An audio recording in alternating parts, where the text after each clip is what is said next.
ఈరోజు అంశం ఏంటంటే క్రైస్తవుడు శ్రమలు వచ్చినప్పుడు ఏం చేయాలనే అంశం మీద మనం దేవుని యొక్క మాటలు నేర్చుకుందాం. కీర్తనల గ్రంథము 18వ అధ్యాయము 6వ వచనాన్ని చదువుకుందాం.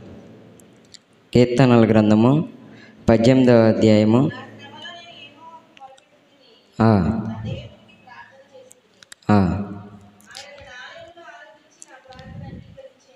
చాలండి.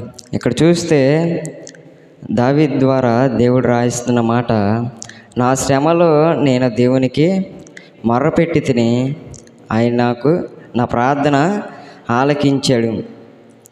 మనం కూడా ఈ లోకంలో చాలామంది శ్రమలు వచ్చినప్పుడు మనుషులు చెప్పుకుంటారు కానీ దేవునికి చెప్పరు. ఇక్కడ దేవుడు రాయిస్తున్న మాట ఏంటంటే, మనకు శ్రమ వచ్చినప్పుడు దేవునికి మొర్ర పెట్టాలి. మొర్ర పెడితే ఆయన ఆ మొర్రను ఆలకించి దేవుడు మనకి ఉత్తరాన్ని ఇస్తాడు. మనం ఎప్పుడైతే దేవునికి మొర్ర పెడతామో అప్పుడు దేవుడు మన శ్రమల నుంచి విడిపిస్తాడు. అంతేకాని లోకంలో ఉన్న మనుషులు చెప్పుకుంటే నీ సమస్యలు నీ శ్రమలు ఇంకా ఎక్కువ అవుతాయి కానీ అవి తగ్గిపోవు. నువ్వు ఇప్పుడు వెళ్ళి ఒక అమ్మకి చెప్తే ఆ అమ్మ వెళ్ళి మరొకరికి చెప్పిద్ది. ఇలా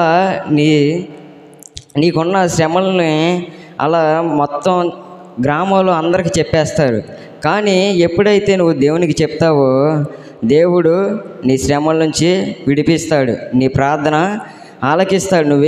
ఏ శ్రమ అయితే నువ్వు పడుతున్నావో, ఏ సమస్యతో ఏ బాధతో నీవు ఉన్నావో ఆ సమస్యను బట్టి ఆ బాధను బట్టి నువ్వు దేవునికి మొర్ర పెడితే ఆయన నీ ప్రార్థన ఆలకించి నీ శ్రమల నుంచి విడిపిస్తాడు. మనం కూడా శ్రమలు వచ్చినప్పుడు దేవునికి దూరం అయిపోయేవారుగా మనం ఉండకూడదు. శ్రమ వస్తుందని కొంతమంది అయితే దేవుని సేవకుల్ని నిందిస్తారు, దేవుడిని నిందిస్తారు. దేవుడు నాకేం చేశాడయ్యా అంటారు. కానీ దేవుడు కనుక మనం తన కృపను చూపకపోతే మనం ఇలా సజీవంగా ఉండగలుగుతామా? ఉండలేం. దేవుడు తన కృప చూపబట్టి మనం ఇలా సజీవంగా ఉండి మనం హాయిగా బ్రతుకుతున్నామంటే అది దేవుని కృప. చాలామంది శ్రమ కలగగానే దేవునికి దూరం అయిపోయే వాళ్ళు చాలామంది ఉన్నారు. కానీ దేవుడు చెప్తున్నాడు, నువ్వు శ్రమ వస్తే దేవునికి మొర్ర పెట్టాలంట. దేవునికి దూరం అయిపోయి నువ్వు ఇంకా శ్రమలు కొని తెచ్చుకుంటావు. దేవునికి దూరం అయిపోయి శ్రమలు నీకున్న శ్రమలు ఇంకా ఎక్కువ అయిపోతాయి తప్పితే నీ శ్రమలు అంతటితో తగ్గిపోవు. నువ్వు ఎప్పుడైతే ఆ శ్రమను బట్టి దేవుళ్ళు ఇంకా ఎక్కువగా ఎదుగగలుగుతావో దేవుడు ఆ శ్రమల నుంచి మనల్ని విడిపిస్తాడు. మరొక మాట నేర్చుకుందాం. యోహాను సువార్త 16వ అధ్యాయము 33వ వచనాన్ని చదువుకుందాం. యోహాను సువార్త 16వ అధ్యాయము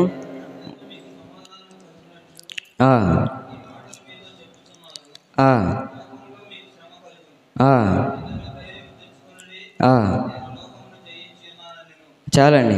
ఇక్కడ చూస్తే దేవుడు చెప్తున్నాడు, లోకంలో మీకు శ్రమ కలిగిద్ది, ధైర్యం తెచ్చుకొని జీవించమని దేవుడు చెప్తున్నాడు. దేవుడు మత్తయి సువార్తలో కూడా చెప్తాడు, నా నిమిత్తము జనులు మిమ్మల్ని నిందిస్తారు, హింసిస్తారు, మీ మీద చెడ్డ మాటలు పలుకుతారు, అప్పుడు మీరు ధన్యులుగా మార్చబడతారని దేవుడు చెప్పాడు. ఇక్కడ లోకంలో శ్రమ కలిగిద్దని దేవుడు ముందుగానే చెప్పాడు. కానీ మనం ఏం చేస్తామంటే శ్రమ వస్తుందని దేవుడిని నిందించేసి దేవుడిని పక్కన పెట్టేసి మనం లోకంలో ఉన్న వాటి కొరకు ప్రయాసపడుతూ ఉంటాం. కానీ దేవుడు చెప్తున్నాడు, లోకంలో మీకు శ్రమ కలిగిద్ది, మీరు భయపడకుండా మీరు దిగులు పడకుండా ధైర్యం తెచ్చుకొని ఉండండి అని దేవుడు చెప్తున్నాడు. నువ్వు ఎప్పుడైతే శ్రమ వస్తుందని ధైర్యంగా నిలబడగలుగుతావో ఆ శ్రమ నిన్ను దాటి వెళ్ళిపోయేటట్లు దేవుడు చేస్తాడు. ఆ శ్రమలో నువ్వు ఇంకా కృంగిపోయి అధైర్యపడిపోయి భయపడి నువ్వు ఆ శ్రమకి లోనైపోయావు అనుకో, శ్రమ కూడా నిన్ను గేలి చేస్తూ ఉంటుంది. శ్రమ కలంగానే చాలామంది దేవునికి దూరం అయిపోతారు, దేవుని సన్నిధిని మానేసే వాళ్ళు కూడా చాలామంది ఉన్నారు. కానీ దేవుడు చెప్తున్నాడు, లోకంలో శ్రమ కలిగిద్ది, మీరు ధైర్యం తెచ్చుకొని జీవించమని దేవుడు చెప్తున్నాడు. మరొక మాట నేర్చుకుందాం. సామెతల గ్రంథము 24వ అధ్యాయము 10వ వచనాన్ని చదువుకుందాం. సామెతల గ్రంథం 24వ అధ్యాయము ఆ, చాలండి. శ్రమ దినమున నీవు కృంగిని ఎడల చేతకాని వాడివి అయిపోతావంట. శ్రమ వస్తుందని చాలామంది కృంగిపోతారు. కానీ దేవుడు ఎక్కడ ఏమని చెప్తున్నాడు? శ్రమ దినమన్నా నువ్వు కృంగిపోతే నువ్వు చేతకాని వాడివి అవుతావు. బైబిల్లో చూస్తే యోబు గారికి శ్రమ వచ్చింది. తన కళ్ళ ముందే తన బిడ్డలు మరణించారు. తన కళ్ళ ముందే పశువులు, తనకున్న ఆస్తి అంతా పోయింది. ఆయన కృంగిపోయాడా? కృంగిపోలా. దేవుని మీద నమ్మకం ఉంచి, దేవుని మీద ఆధారపడి, దేవుని మీదే విశ్వాసం ఉంచి ఆయన ఉంటే దేవుడు రెండంతలుగా ఆశీర్వదించాడు. మనం కూడా శ్రమ వస్తుందని కృంగిపోకూడదు. యోబు గారికి అంత శ్రమ వచ్చినా కానీ ఆయన కృంగిపోలా. తన భార్య వచ్చి అంటది, ఇంకా నువ్వు యథార్థతను వదలకుందువా? నీ దేవుణ్ణి దూషించి మరణమైపోవని చెప్పినప్పుడు ఆయన అంటాడు, మూర్ఖురాలు మాట్లాడినట్లు మాట్లాడమాకని సమాధానం చెప్తాడు. చాలామంది ఇలానే మనల్ని అంటారు, నువ్వు దేవుని సన్నిధానానికి వెళ్తున్నావు, నీకు ఏ మేలు చేశాడు దేవుడు, ఏం కార్యం చేశాడు, నువ్వు ఇంకా ఎప్పట్లాగా ఎలా ఉన్నదని అలా ఉన్నాం, మేము ఆశీర్వదించబడిపోతున్నాం అంటారు. కానీ బైబిల్లో దేవుడు చెప్తాడు కదా, శ్రమ దినాలను కృంగిపోతే నువ్వు చేతకాని వాడివి అయిపోతావు. నువ్వు లోకంలో ఉన్న మాటలు పట్టించుకొని వారు వేసే నిందలకి నువ్వు పడిపోయావంటే నువ్వు కూడా కృంగిపోయి శ్రమకి భయపడి దేవునికి దూరం అయిపోతావు. నువ్వు ఎప్పుడైతే శ్రమని ధైర్యంగా జయించగలుగుతావో దేవుడు ఆ శ్రమ నుంచి మనల్ని విడిపిస్తాడు. బైబిల్లో మత్తయి సువార్తలో ఉంటుంది, రాతి నేలలో పడిన విత్తనం ఎలా ఉంటుంది? తనలో వేరు లోతుగా లేనందున సూర్యుడు ఉదయించగానే మాడిపోద్దంట. దాని అర్థం ఏంటంటే దేవుడు ఉపమానంలో చెప్తాడు, రాతి నేలలో పడిన విత్తనం అంట వాక్యం విని వెంటనే సంతోషపడతాడంట. కానీ వాక్యం నిమిత్తము శ్రమ అయినను హింస అయినను కలుగగానే అభ్యంతరపడిపోతారంట. దేవుడు ఇక్కడ ముందే రాయించాడు, శ్రమ దినాన నువ్వు కృంగిపోతే నువ్వు చేతకానివాడివి అయిపోతావు.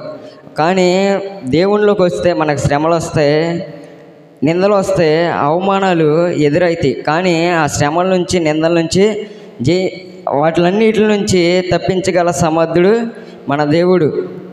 మనం శ్రమను బట్టి దేవునికి దూరం అయిపోతే ఆ శ్రమలో మనం పడిపోయి లోకంలో పడిపోయేవారుగా ఉంటాం. కానీ దేవుడు చెప్తున్నాడు, శ్రమ దినాన నువ్వు కృంగిపోకూడదు.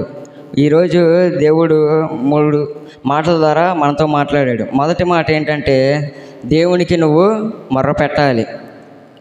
కానీ చాలామంది దేవుని సన్నిధి మనకి చాలా దగ్గరగా ఉన్నా కానీ దేవుని సన్నిధికి రాకుండా చాలామంది లోకంలో ఉన్న వాటి కొరకు ప్రయాసపడతారు. కానీ దేవుడు చెప్తాడు, నా దినాన్ని పరిశుద్ధంగా నువ్వు ఆచరించాలని దేవుడు చెప్పాడు.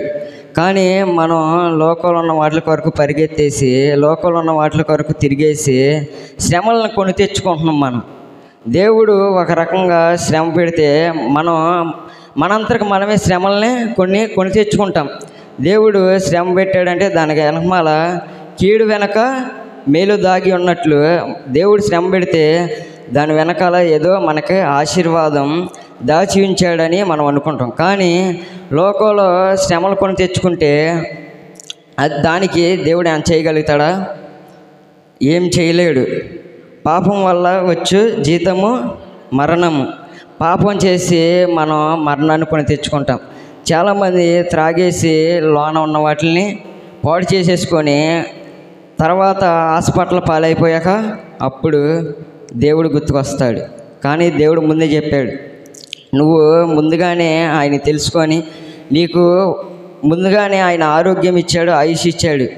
కానీ నువ్వు ఆయుష్ని అంతా పాడు చేసుకొని, నీ ఆరోగ్యాన్ని అంతా పాడు చేసుకున్న తర్వాత దేవుని దగ్గరికి వస్తారు చాలామంది. తప్పోయిన కుమారుడు కూడా చూస్తే ఆయన అన్నీ ఉన్నప్పుడు లోకంలో ఉన్న ఎంజాయ్ల కొరకు పరిగెత్తాడు. అన్నీ పోయిన తర్వాత మళ్ళీ దేవుని తన తండ్రి దగ్గరికి వచ్చాడు. ఈ లోకపరంగా చూస్తేనే తండ్రి తనను చేర్చుకుంటే మన దేవుడు చేర్చుకోడా? తన దగ్గరికి వచ్చేవాడిని ఆయన ఎంత మాత్రము త్రోసివేసే దేవుడు కాదు. నువ్వు ఎప్పుడైనా దేవుని తెలుసుకొని దేవుని దగ్గరికి రాగలిగితే ఆయన నిన్ను క్షమిస్తాడు. నీ పాపాలని క్షమించమని నువ్వు అడిగితే ఆయన నీ పాపాలని క్షమించి నీకు రక్షణని ఇస్తాడు. శ్రమను బట్టి మనం దేవుని నుంచి దూరం అయిపోయేవారిగా మనం ఎప్పుడూ ఉండకూడదు. శ్రమ వస్తుందంటే మనం ఒకటి దేవునికి మొర్ర పెట్టాలి, రెండవది ధైర్యంగా ఉండాలి, మూడవది కృంగిపోకుండా దేవునిలో ఆధారపడి దేవుని మీద నమ్మకం ఉంచి బ్రతికితే శ్రమల నుంచి జయాన్ని యేసయ్య మనకిస్తాడు. ఈ కొద్దిపాటి వాక్యాన్ని దేవుడు మన ఇంటింట్లో దీవించును గాక.